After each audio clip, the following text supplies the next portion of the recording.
Here she is. Definitely a few hurdles. Well, that certainly sounds different. Getting a little bit nervous now. That'll be a bit of a weapon then, I reckon. But it should be quick enough as it is. It's fast at this, isn't it?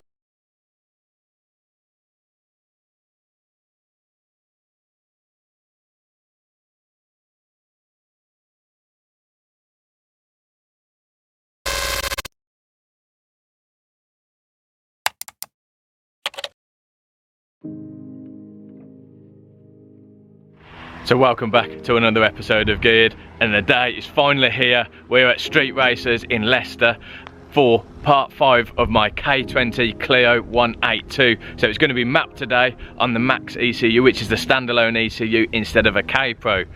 Now things haven't been quite plain sailing with this one. There has been quite a few teething issues, hence why it's taken so long to get to this point, but we'll go through that a little bit more in detail with Gordon shortly. So just before we get going, I just want to say thank you to all the support and all the subscribers and all the orders off Geared Gear for the air fresheners, hoodies, merchandise and everything like that on there. One thing that has changed is my daily. I've no longer got the Astra 888 anymore. A few things changed in life and I had to get something a little bit cheaper, but it's gone to a mate of mine I went to school with, big Vauxhall fan, and he is absolutely loving it. Nice rare example of an Astra 888, but this is what I've got now. So here she is, 2012 Focus TDCi, only a 1.6 diesel, £20 a year road tax and returning about 60 mpg, which isn't too bad at all. And we can see in there we got the Geared Gear or geared air freshener that you can get on Geared Gear. Have a look at that. So we're going to head in and see the Clio on the dyno, and we're going to speak to Gordon. Power wise, I'm thinking as long as it's around the 235 horsepower, I'll be more than happy with that. A nice base figure that we can start with.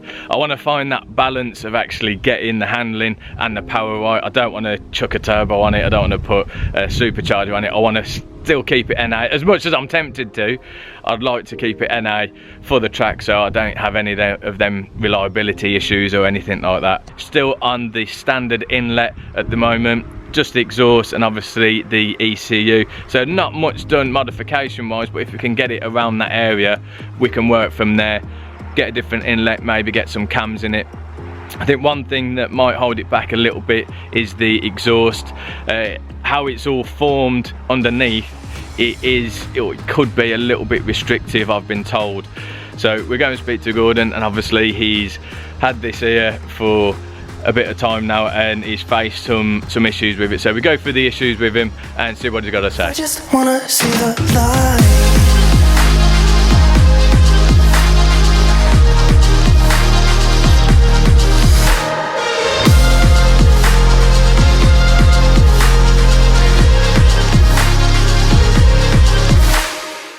Here she is, all strapped up. Exhaust has moved a little bit from the heat, so we'll have to get that readjusted. It's nice to see it again. We'll go over to Gordon, who's hiding in the corner. So Gordon, had a few issues with this then, or few, I won't say issues, maybe a few hurdles, a few barriers. Yeah, definitely a few hurdles. Yeah. So I mean, starting from the beginning, so we had the issue with the fueling. Yeah, a few fuel leaks and sorting out a few pipes, regulator and stuff like that. Different inlet, obviously electric throttle body. Yeah, so we had to swap the EP3 yeah, inlet. We've put a FN2 one on. I've since found out I think you can buy an adapter now for the EP3 one, which I didn't know at the time. Okay. So, you know, lesson learned. Yeah. Then alternator issue. Yeah. What else we had? The VTEC. No VTEC at some point. Yeah, so we got to sort the wiring out for that. Dyno braking. Yeah, so we got a part of the dyno here, but he's managed to swap a bit of the so the back one to the front, so it is working. So yeah, we've got it working now, so it brings us to today. Okay, and what you've done is you've done a loom for it. Yeah, so it's I've made it plug and play. We're going to make it obviously a lot neater when we're finished now. But yeah, so it's full plug and play. Then we run the extra wires obviously for the throttle body if it's electric. Yeah. One for the Renault pedal, the original pedal, FN2 throttle body, and then start straight up. Okay, that will be, you'll be able to sell that as a bit of a kit. That's the idea. Is we're going to make a little box for that to go in, and then you'll be able to just buy that. Yeah. We can supply a base mat for that ECU, and in theory, you know, plug and play. Happy days. So we've had to, as you said, we got a different inlet on it now. So this is the FN2 inlet, but the FN2 inlet doesn't exactly fit flush. So the catch was a bit of the bonnet catch down there is hitting off it slightly, but you didn't want to cut it, did you? No.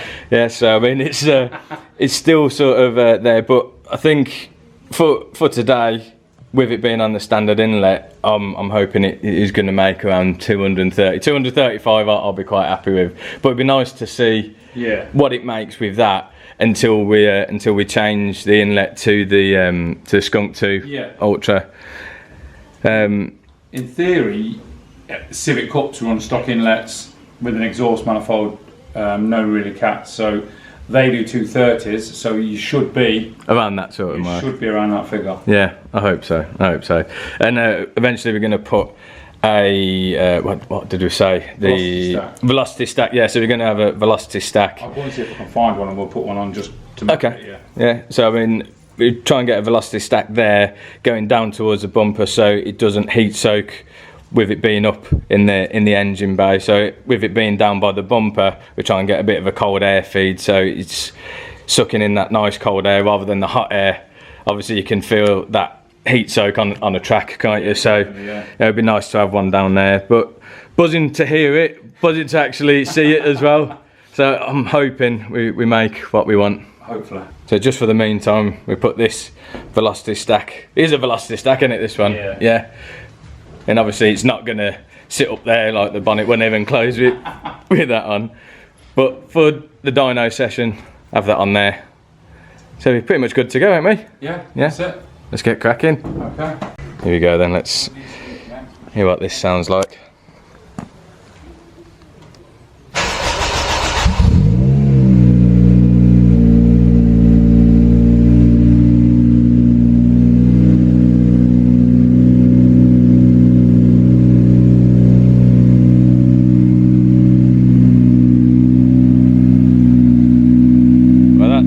Sounds different. So one of the major struggles that we've had at it good is the clocks working. Yeah, the CAN bus sorted.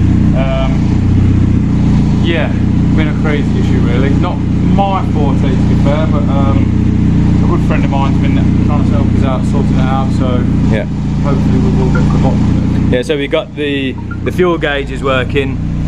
Temperature gauge you did have working at one point. Yeah, it's not at the moment, but it will be, yes. Yeah. Speedo still works. Yeah. But yeah, no rev counter, no.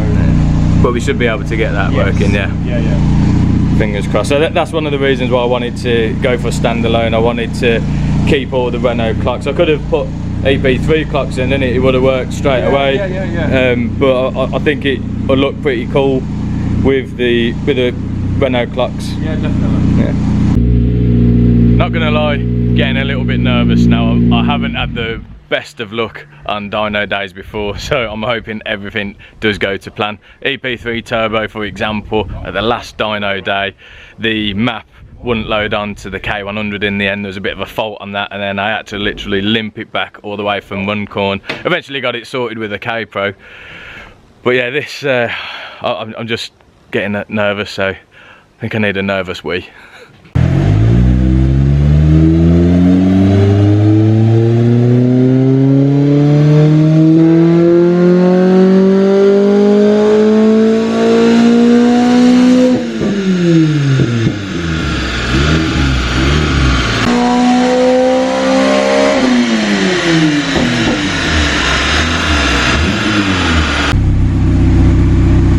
How are we looking then? Doing alright. Power-wise, it's doing quite well considering it's pretty stock. Yeah. So is that right about 230? That's where we are at the minute. Yeah. So 330 okay, so about 230 at the fly at the moment, which isn't too bad at all. Still a bit to go. Yeah, the torque's pretty much bang on for a normal K20. Yeah. 212, so it's over a stock. Oh god. So like a Civic Cup car would do between 200 and 210 Okay. torque, so it's a little bit up on that, so definitely going in the right direction. Okay. And what's the rev limit set to at the minute? Have you got it up, all the way up there? It's only been at like 8.2, so okay. It's still pulling now, so we'll just rise it up a bit, maybe 8.5. Brilliant. And we'll see. Yeah, it's sounding good.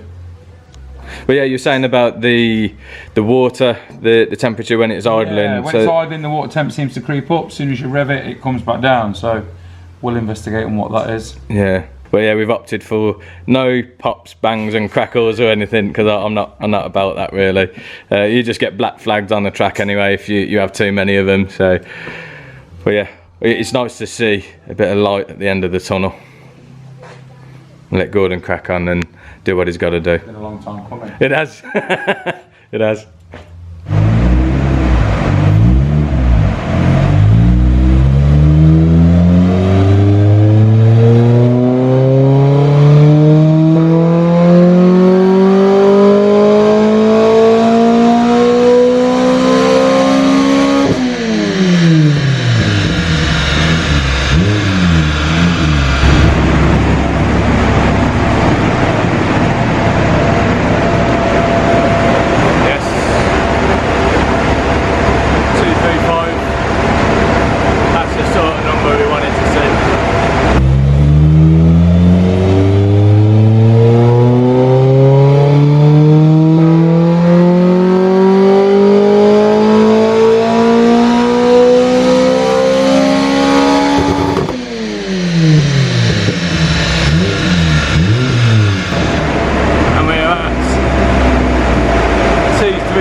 It's doing really well.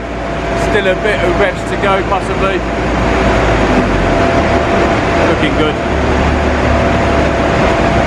About 8,500 revs. So literally mucking about with VVT. So this was a couple of runs ago, yeah? Yeah. So the thin line is now, and the thick line was like when I first started doing the pulls with the VVT set to where I thought it would needed to be. Okay. But clearly not. So yeah, it's a massive difference before 5 grand and a massive difference after sort of 6. Yeah. Yeah, big difference that. Yeah, and was it 16 horsepower at the wheels different? Yeah.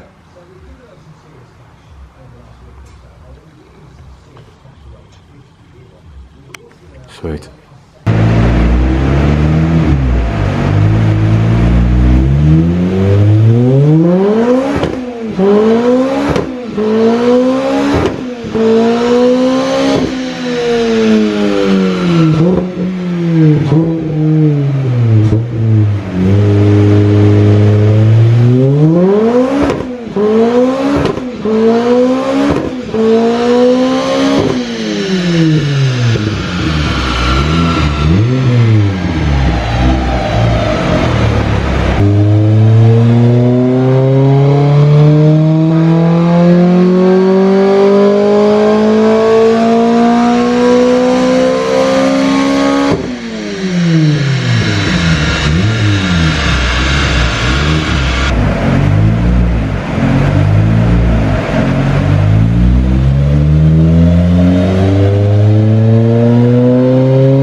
You reckon we're about there now?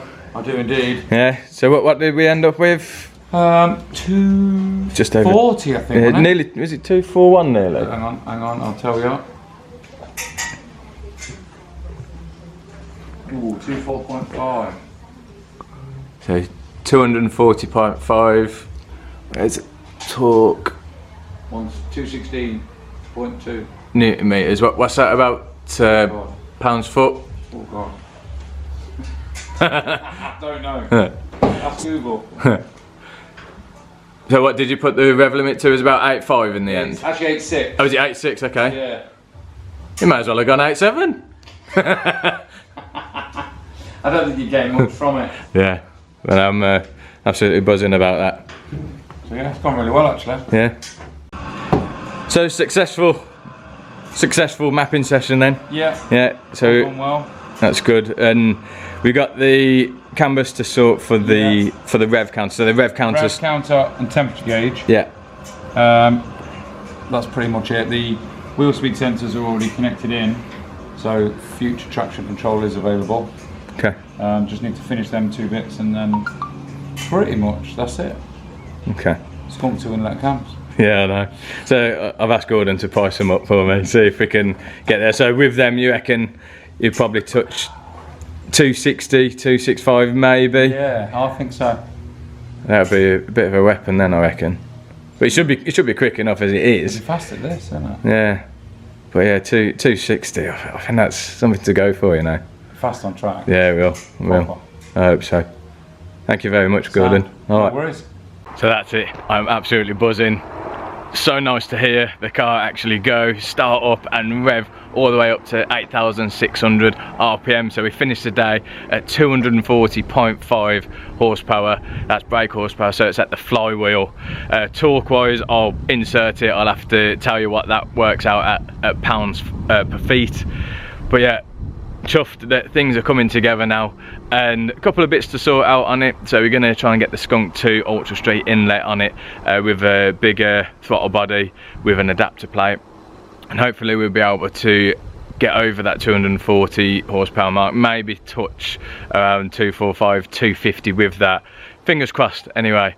But chuffed to bits. Thank you very much to Gordon at Street Racers for bearing with the car. It's thrown a few spanners in the works, obviously, as you know, but we're getting somewhere, and I can't wait to get it on track. I mean, one of the next videos that we're going to be doing, it's going to be going up to Sean at SW Motorsports for a rear roll cage and the carpet at the back, and then we're going to get some bucket seats in there as well, I think, because as nice as it looks at the minute, pretty much standard, I'm gonna need that extra support with the harnesses and the seats when I'm taking it on track, because they're not the best on track with them seats. You're flying around in them a little bit. Well yeah, thank you very much for watching. Don't forget to like, comment and subscribe, and I shall see you in the next one. Cheers.